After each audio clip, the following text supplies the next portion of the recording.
What's up, everybody? This is the Excel Dude coming at you again. Today we're going to talk about subtotal, why you should use this instead of sum. Jumping right on in. Got right here a nice little data table that you might be familiar with if you've seen a few of the other videos. NFL running back stats for this year, a couple weeks old, but they still work. So what we're going to say is we want to get a total for this. Right now we've got sum, so it uses different functions really. So let's just call this total actually. Let's say we want an average of the age of running backs in the NFL. Okay, we have that, 26.26. We see right down here. If we go down here, and there it is. Total games, yes. So we have 733. Again, 733 if you look in the bottom right here, right there. As we keep going down, we have our totals, whatever. It doesn't really change. However, if we need to filter something, let's say we want to watch everything on the Arizona team, well, that average age isn't still 26. This is the entire ranges thing, or the entire ranges average. If we highlight all those, we're going to see that the average age is 24.33, not the 26. Games started. They definitely haven't started 403 games at that point. They've only had, 11 total anyway. For career, games total, yep, there we go, 18, not 733, and so on. It carries to all of them. So if you're going to use filters or you're going to send off this report, it could be an issue. So what we'll do is clear these. We're going to use one other function, and it's basically the same thing, subtotal. What it's going to do is take these, and if you add a filter on it, it's going to automatically calculate that and factor out everything that you hid. So we'll go equals subtotal. So you don't want to hit substitute, subtotal. And right now you get a bunch of options. Don't worry about this. Don't let it intimidate you. All it is you pick which one you want.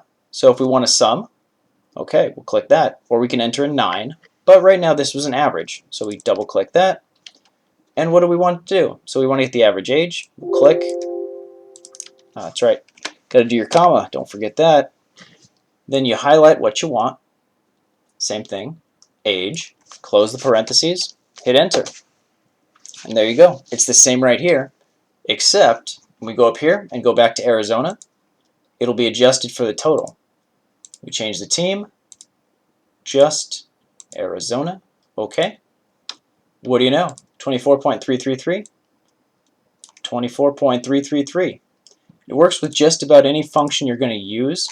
So let's just copy all these down just to show you how everything works. This is sum equals subtotal. And what is sum? It's 9. Click 9, comma. We click this, shift control up, just like we do before. Close the parentheses and enter. We have that. Same thing here, so we can copy it. And then we can just hit F2 and drag it right across. However, we're just going to do each one again. Subtotal, 9 for sum, comma. Click there, shift control and up arrow, enter. This is also a sum, equals subtotal, 9, comma, right there, using arrow keys. Sum again, 9, comma, and then we'll go here. That's an average, and so is that, and that's a sum, equals subtotal. I like to do them all at the same time. So we have that. Now we're going to do average, subtotal, 1 for average, comma, and one more time. Subtotal, 1 for average, comma, arrow keys, shift control up, enter. And now we're going to see if it works. Right on back, Tennessee, or no, Arizona, okay. And what do you know? These have all adjusted to the totals you need. There you go, under 5 minutes, a better way to get your reports done, a better way to make things automatically update, and remove the chance for human error. Thanks for watching. If you liked the video, please give me a subscribe, throw a like, maybe put a comment in there. I'd appreciate it, and it helps the stuff get to more people. Have a good one. See you next time.